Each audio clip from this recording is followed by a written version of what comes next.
এই মুহূর্তে বেনাপোল সীমান্তে আছেন রিপোর্টার জুয়েল মৃধা। সরাসরি যাচ্ছি তার কাছে। জুয়েল, বেনাপোল সীমান্তে সর্বোচ্চ সতর্ক অবস্থানে রয়েছে বাংলাদেশ সীমান্তরক্ষী বাহিনী বিজিবি এবং সীমান্ত এলাকায় পুরো থমথমে অবস্থা বিরাজ করছে। গত শনিবার মধ্যরাতে সীমান্তের ফ্লাড লাইট বন্ধ করে ভারতীয় সীমান্তরক্ষী বাহিনী বিএসএফ পুশিনের চেষ্টা করে। ৮ থেকে ১০ জনের একটি টিম যেখানে নারী এবং শিশুরা রয়েছে, সেই টিমটিকে শনিবার মধ্যরাতে সীমান্তের ১৫০ গজের যে শূন্য রেখা সেই ভারতীয় অংশে রাখা হয় এবং আজ কয়েকদিন ধরে সেই মানুষগুলোকে বাংলাদেশে পুশিনের চেষ্টা করছে বিএসএফ এবং বিজিবি সেটা প্রতিহত চেষ্টা করছে।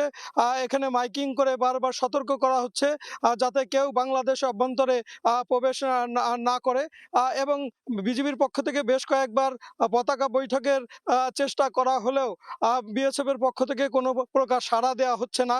আমরা আজকে এখানে সন্ধ্যার সময় এসে দেখেছি যে বিজিবি একটি চূড়ান্ত মুহূর্তে রয়েছে এবং খুব সতর্ক অবস্থানে রয়েছে। আমরা বিজিবির যে সদস্যরা রয়েছে তারা তাদের সহকর্মীদের উদ্দেশ্যে মাইকিংও করেছেন, যদি এই রাতে সীমান্ত ভেদ করে কেউ আসার চেষ্টা করে তাহলে যেন তারা গুলি চালায়।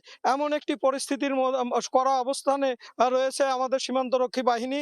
তারা চায় না কোনোভাবেই বাংলাদেশে জোরপূর্বক কোনো মানুষ অনুপ্রবেশ ঘটানো হোক এবং আন্তর্জাতিক যে সীমান্ত রেখা আইন সেটা লঙ্ঘন করা হোক।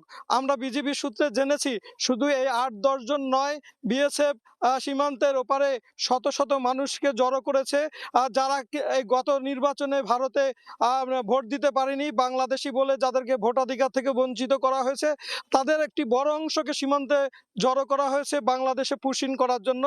বাংলাদেশি বলে তাদেরকে পুশিন করাতে চায় এবং একটি মানুষ যারা আছে নিয়ে আসা হয়েছে তারা কিন্তু একটি মানবতা জীবনযাপন করছে এবং আজকে রাতে এখানে বিজিবি সেক্টর কমান্ডার পরিদর্শনে আসবেন।